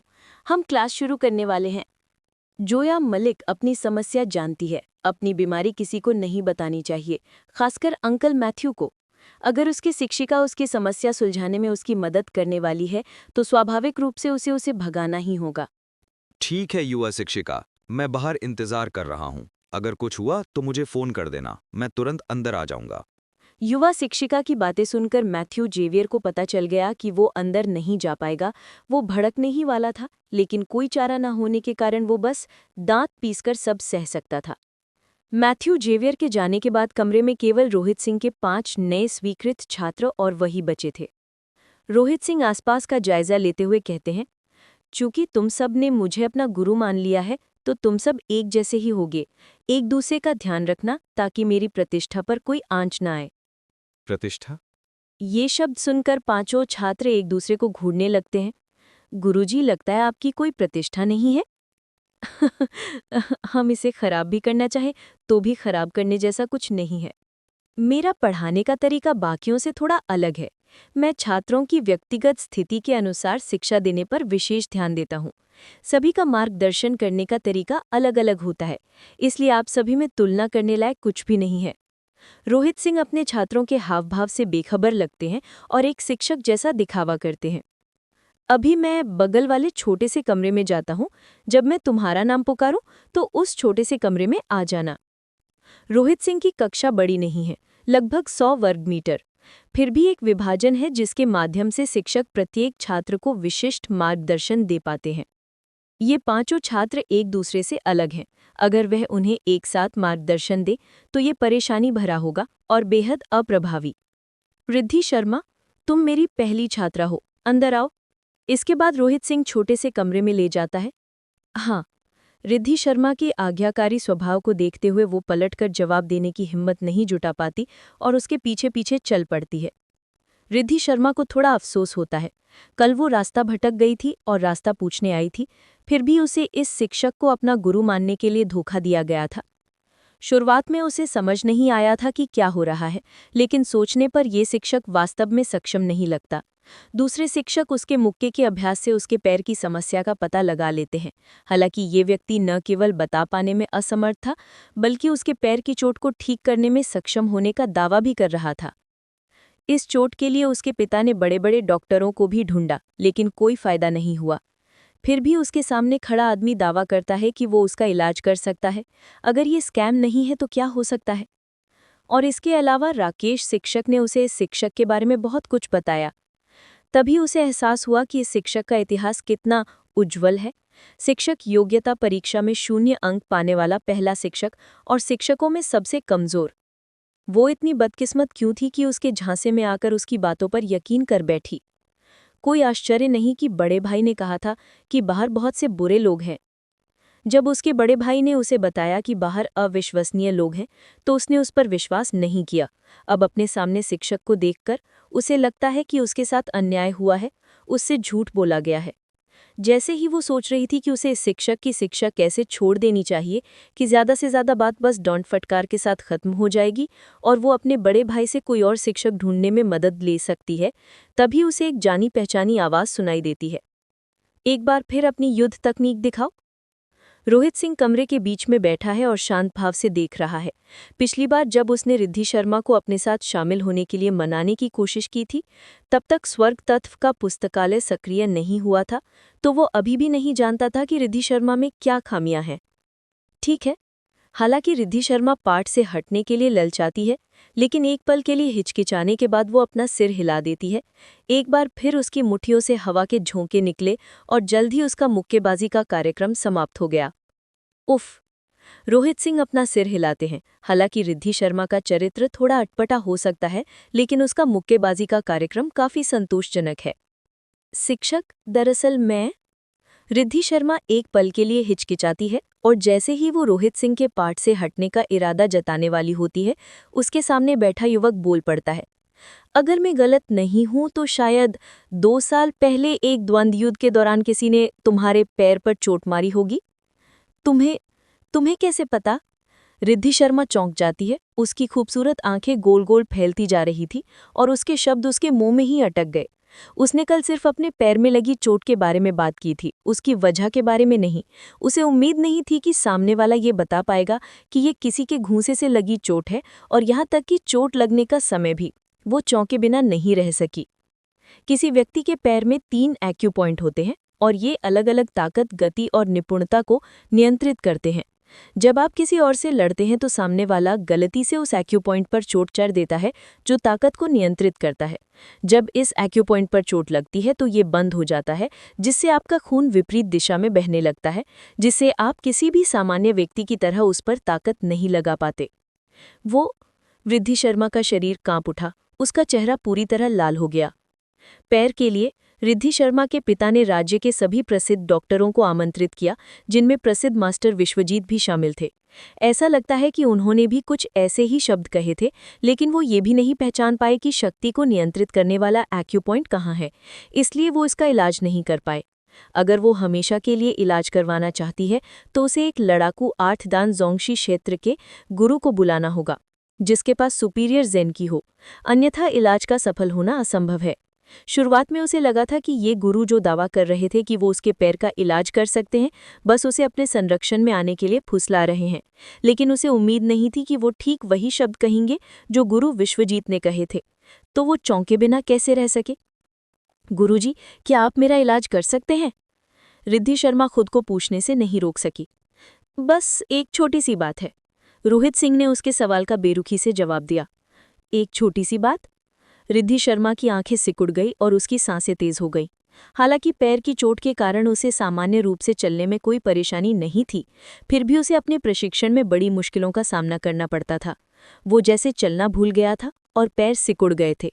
पिछले आधे साल में जैसे उसने एक भी दिन खुशी से नहीं बिताया था, और इसीलिए वो अब वो बन गई है जो अजनबियों से थोड़ी डरी हुई है और साथ ही चुप भी रहती है। शुरुआत में उसे लगा था कि उसकी ये चोट जिंदगी भर उसके साथ रहेगी, लेकिन उसे उम्मीद नहीं थी कि रोहित सिंह का वो शिक्षक, जिसे सब बेकार समझते थे, ये कहेगा कि ये तो छोटी सी बात है। उसे अपने कानों की बात पर यकीन करना मुश्किल था। अगर ये कुछ पल पहले की बात होती तो शायद उसे लगता कि रोहित सिंह बस शेख ही बघार रहा है, लेकिन जैसे ही उसने उसकी चोट का कारण बताया, उसके अंदर उम्मीदें उमड़ने लगी। मैंने तुम्हें इस कमरे में अकेले इसलिए बुलाया है ताकि तुम्हारा इलाज कर सकूं। ठीक है, अपने पूरे शरीर को आराम दो। रोहित सिंह कमरे से एक मध्यम आकार का येट का बक्सा निकालता है और उसे धीरे से खोलता है। उसमें अलग अलग लंबाई की कई चांदी की सुइयां हैं। एक मार्शल आर्टिस्ट के प्रशिक्षण सत्रों के दौरान चोट लगना स्वाभाविक है, इसलिए एकेडमी ने घायलों के रक्त संचार को बढ़ाने और चोट को अस्थायी रूप से कम करने के लिए हर कक्षा में ऐसी किट तैयार की। हाँ, उस युवक की आवाज़ सुनती है जो दृढ़ प्रतिशत और अहंकार से रहित थी, और जवाब देती है। किसी तरह रिद्धि शर्मा अपने दिल की गहराइयों से सामने वाले व्यक्ति पर भरोसा करती है और उसका तनावग्रस्त शरीर शांत हो जाता है। बिना हिले डुले अपनी जगह पर बैठे हुए वह एक चांदी की सुई पकड़ता है और उसे उलट देता है। एक हल्की सी आवाज़ और ज़ेनकी से भरी चांदी की सुई रिद्धि शर्मा की ओर तेजी से जाती है और उसके पैर में चुभ जाती है। ये ज़ेफिर एक्यूपंक्चर है। रिद्धि शर्मा की आंखें चौड़ी हो जाती हैं और उसका दुबला पतला शरीर फिर से कांप उठता है। ज़ेफिर एक्यूपंक्चर ये एक ऐसी विधि है जिसमें मार्शल आर्टिस्ट अपनी शक्ति पर नियंत्रण रखते हुए ताकत का इस्तेमाल करते हुए मरीज के संपर्क में आए बिना चांदी की सुइयों को सही जगह चुभोने के लिए नियंत्रित करता है। इस तरह एक पुरुष चिकित्सक किसी महिला मरीज के संपर्क में आए बिना ही एक्यूपंक्चर कर पाएगा। इस तरह दोनों के बीच असहजता से बचा जा सकेगा। एक्यूपंक्चर का ये अभ्यास करना सरल लग सकता है, लेकिन वास्तव में ये अविश्वसनीय रूप से जटिल है। सबसे पहले इसके लिए मार्शल आर्टिस्ट को अपनी शक्ति पर पूर्ण नियंत्रण होना आवश्यक है, इसलिए हल्की सी भी चूक हो गई तो असफलता की संभावना बहुत अधिक है। इसके अलावा व्यक्ति की आंखें तेज होनी चाहिए। मरीज के कपड़ों के नीचे सटीक एक्यूपॉइंट पहचानना मुश्किल है। अगर चिकित्सक एक्यूपॉइंट गलत पहचान ले तो तरह तरह की परेशानियां हो सकती हैं। मास्टर विश्वजीत ने कहा था कि ज़ेफिर एक्यूपंक्चर का अभ्यास करने के लिए कम से कम फाइटर 5 डान डिंगली क्षेत्र का साधना स्तर प्राप्त करना आवश्यक है। क्या एकेडमी में कूड़ा कहे जाने वाले शिक्षक ने इस स्तर को प्राप्त कर लिया था? असंभव। जो डिंगली क्षेत्र तक पहुंचे हैं वे सभी एकेडमी के प्रसिद्ध व्यक्ति हैं, जैसे प्रसिद्ध शिक्षक राम प्रकाश। राकेश शिक्षक के अनुसार रोहित सिंह शिक्षक केवल फाइटर 3 डान ज़ेंकी क्षेत्र के हैं। 5 डान डिंगली क्षेत्र तक पहुंचने से पहले अभी उन्हें बहुत लंबा रास्ता तय करना है। एक फाइटर 3 डान ज़ेंकी क्षेत्र ज़ेफिर एक्यूपंक्चर करने में सक्षम है? उसे ये अविश्वसनीय लगता है। सु सु सु सु जबकि वो अभी भी अविश्वास में थी, उसके तरफ कुछ चांदी की सुइयां और फेंक दे। हवा के कुछ झोंके आते हैं और चांदी की सुइयां उसके पैर में उतनी की गहराई से चुभ जाती है। इससे पता चलता है कि सामने वाला अपनी ताकत के नियंत्रण के उच्च स्तर पर पहुंच चुका है। चांदी की सुई उसके पैर के मांस में चुभ जाती है। जबकि वो रोहित सिंह से पूछने ही वाली थी कि वो उसका इलाज कैसे करेगा, उसका हाथ सुई से फिसल जाता है और सुई में लगी ज़ेनकी सक्रिय होकर उसके शरीर में प्रवेश कर जाती है। जैसे ही ज़ेनकी उसके शरीर में प्रवेश करती है, उसे अपने पैर में झंझुनी महसूस होती है। ज़ेनकी के प्रभाव में जो एक्यूपॉइंट पहले सील था वो तुरंत खुल जाता है। ये बेहतर ज़ेनकी है। जैसे ही झंझुनी उसके पूरे शरीर में फैल जाती है, रिद्धि शर्मा अपने शरीर में ज़ेनकी की झलक साफ साफ देख लगता है सच तो ये है कि वो बहुत काबिल इंसान है, बस वो कम ही रहता है। ऐसा ही ख्याल उसके दिमाग में आता है। अगर वो जानबूझकर कम ही रहता है, चाहे उसकी क्लास कैसी भी हो, तो सिर्फ ये बात कि वो उसके पैरों को ठीक कर सकता है, इसका मतलब है कि वो इस अकादमी में अपनी प्रतिष्ठा बनाने में पूरी तरह सक्षम है, वरना वो शिक्षक योग्यता परीक्षा में आखिरी कैसे हो सकता है। ऐसा ही सोचते हुए रिद्धि शर्मा जमीन पर घुटने टेक देती है और दिल की गहराइयों से रोहित सिंह को अपना गुरु मान लेती है। उसकी शिक्षा से हटने के सारे ख्याल दूर हो जाते हैं। अरे, अब जब तुम्हारे पैर की चोट ठीक हो गई है तो जाओ और ठीक से ट्रेनिंग करो। अगर तुम्हें कोई और परेशानी हो तो बाद में आकर मुझसे मिल लेना। रोहित सिंह इशारा करते हैं और उसे एक काम सौंपते हैं। वैसे सुमेर राठौर को बुला लो। हाँ। कमरे से बाहर जाने से पहले रिद्धि शर्मा उत्साह से जवाब देती है। मैं बाद में उसकी कक्षा से हटने का इरादा रखता हूँ। क्या तुम सब मेरे साथ हो? कक्षा में सुमेर राठौर, शक्ति भाटी, जोया मलिक और दिलेर खान के एक दूसरे से परिचय के बाद सुमेर राठौर ने कहा, सच कहूं तो वो बेहद निराश महसूस कर रहा है। शीर्ष 100 में स्थान पाने के बावजूद कई शीर्ष शिक्षक उसके लिए होड़ कर रहे थे। फिर भी अंत में 2 शिक्षकों के बीच हुई शर्त के कारण वो पूरी अकादमी के सबसे घटिया शिक्षक से हार गया। अन्याय का गहरा एहसास उसे उन्माद में डाल देता है। चाहे कुछ भी हो, मुझे आज उसकी कक्षा से हटना ही होगा, चाहे इसका मतलब स्कूल से हटना ही क्यों न हो। कोई भी मेरे कदमों को नहीं रोक पाएगा। मैं भी उसकी कक्षा से हटना चाहता हूँ, लेकिन अगर रोहित सिंह शिक्षक नाराज हो गए तो कहना मुश्किल है कि वो क्या कर बैठेंगे। मोटा दिलेर खान खुद को ये कहने से नहीं रोक पाया। गुस्सा? अगर वो नाराज है तो क्या हुआ? वो क्या कर सकता है? मैं उसकी गुमराही से पागल नहीं होना चाहता। पागल? शक्ति भाटी शक से देखता है। उसे बस इतना पता है कि उससे पहले वाले शिक्षक ने शिक्षक योग्यता परीक्षा में बहुत कम अंक हासिल किए थे, क्योंकि वो सबसे आखिरी था। उसने कभी किसी छात्र के उसके मार्गदर्शन से पागल होने की घटना नहीं सुनी थी। सुमेर राठौर आगे कहता है, अगर तुम्हें यकीन नहीं हो रहा तो जरा इंतजार करो। जब रिद्धि शर्मा बाद में बाहर निकलेगी तो उसका चेहरा जरूर खराब होगा। उसे लगेगा कि उसके साथ धोखा हुआ है। मैंने रोहित सिंह शिक्षक के शिक्षण मानकों के बारे में पहले ही सुन लिया है। अगर वो सही सुझाव दे पाता तो उसकी ऐसी हालत नहीं होती और दूसरे शिक्षक उसे तुच्छ न समझते। जिया।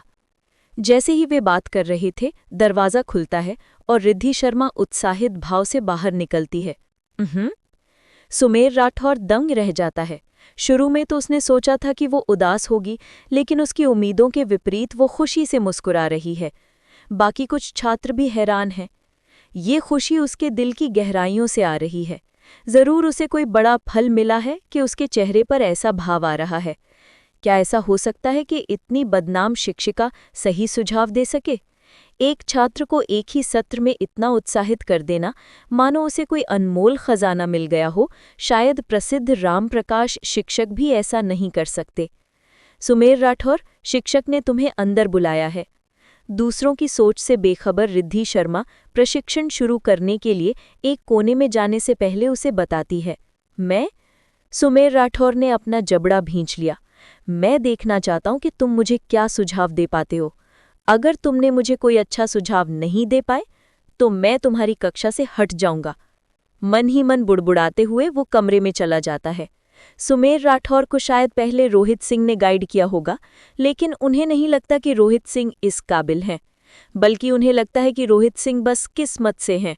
आखिरकार किसी को पंचिंग के लिए दूसरे हाथ से पंचिंग करवाने में ज्यादा हुनर की जरूरत नहीं होती। इसलिए अपने दिल की गहराइयों से वो आज भी उसके सामने बैठे शिक्षक को नीची नज़र से देखते हैं। गुरुजी। कमरे में आते हुए वो हाथ जोड़कर रोहित सिंह को थोड़ा सा प्रणाम करते हैं, हालांकि उनका स्वर बहुत सम्मानजनक नहीं है।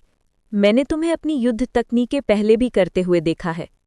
उनकी बेइज्जती से बेखबर रोहित सिंह आगे कहते हैं, सोरिंग फ्लावर फिस्ट को शुरुआती स्तर तक और ड्रैगन इंच फिस्ट को विशेषज्ञ स्तर तक प्रशिक्षित कर पाना बुरा नहीं है। क्या? तुम्हें कैसे पता चला कि मैं ड्रैगन इंच फिस्ट में प्रशिक्षित हूँ? ये शब्द सुनकर सुमेर राठौर, जो रोहित सिंह की बात अनसुनी कर रहा था, सदमे से लगभग बेहोश हो जाता है। तार्किक रूप से अपनी कमजोर ताकत के कारण उसे अपनी साधना तकनीक पर ध्यान केंद्रित करना चाहिए था।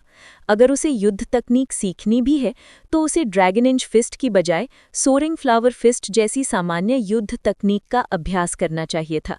ड्रैगन इंच फिस्ट एक निम्न स्तरीय युद्ध तकनीक होने के कारण सोरिंग फ्लावर फिस्ट से कहीं ज्यादा जबरदस्त है। ताकतवर बनने के लिए उसने अपने परिवार वालों से ये बात छिपाई थी कि वो इस मुक्के का अभ्यास कर रहा था। जब से उसकी ड्रैगन इंच फिस्ट नौसीखिया स्तर पर पहुंची है, उसने कभी किसी और के सामने इसका प्रदर्शन नहीं किया था। इससे पहले उसने रोहित सिंह को जो युद्ध तकनीक दिखाई थी वो सोरिंग फ्लावर फिस्ट थी। फिर भी रोहित सिंह बता पा रहा था कि वो ड्रैगन इंच फिस्ट का अभ्यास करता है और ये विशेषज्ञ स्तर की है। वो कैसे बता सकता है? तुम्हारी सोरिंग फ्लावर फिस्ट में ड्रैगन इंच फिस्ट की परछाई है। स्वाभाविक रूप से रोहित सिंह ये नहीं बता सकता कि ये स्वर्ग पथ के पुस्तकालय के कारण है। शीर्ष झूठ बोलते हुए भी उसने पलक तक नहीं झपकी। तुम इससे भी बता सकते हो। सुमेर राठौर अब भी अविश्वास की स्थिति में है। दोनों कौशल एक दूसरे से जरा भी संबंधित नहीं है।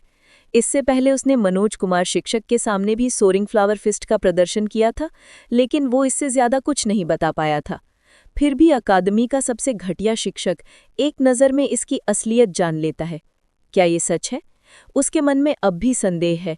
उसके सामने बैठा शिक्षक आगे कहता है, विशेषज्ञ के स्तर पर पहुंचते हुए आपकी ड्रैगन फिस्ट में काफ़ी ताकत है, लेकिन क्या इसे करते समय आपको बगलों में दर्द और जियानजिन एक्यूपॉइंट में खुजली महसूस होती है?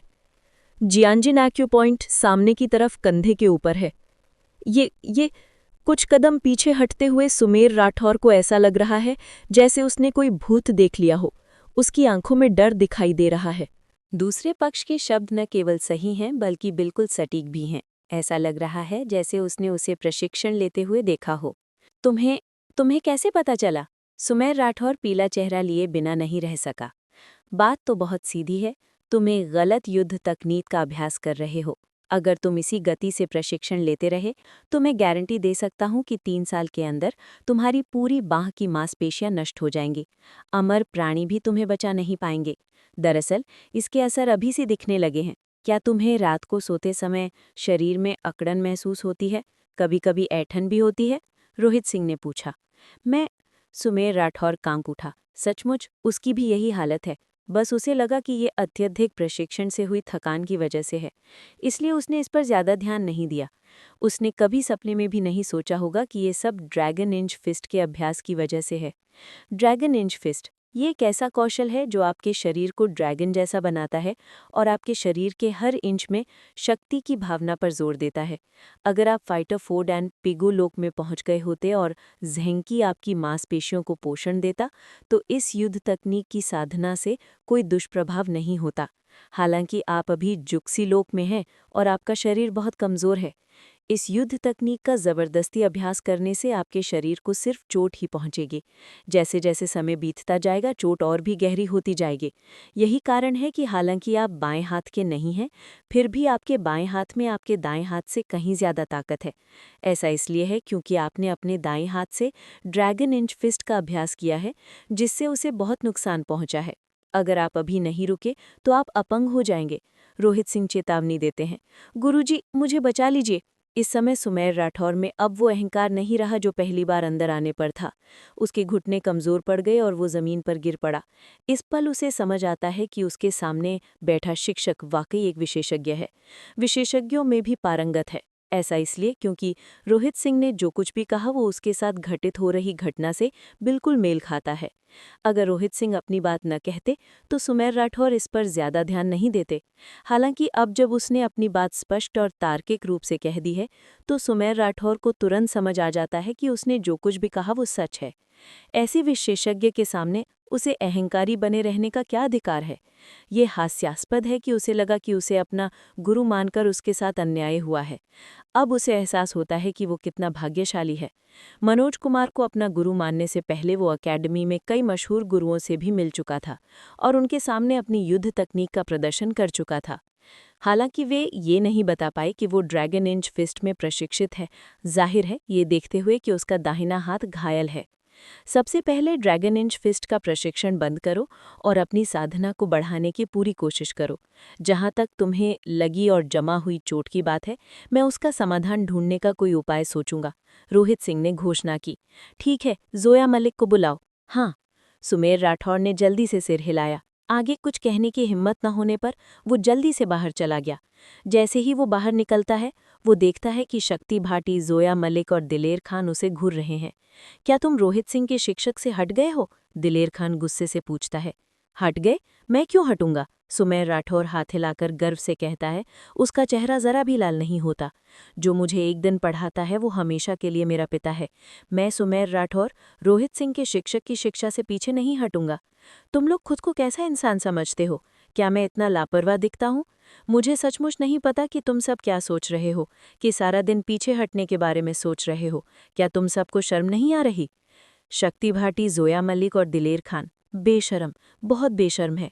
अभी कुछ देर पहले वो अभी ये बता रहा था कि वो रोहित सिंह की शिक्षा से हटने के लिए कितना दृढ़ है, फिर भी पलक झपकते ही उसने अपनी बात पूरी तरह बदल दी।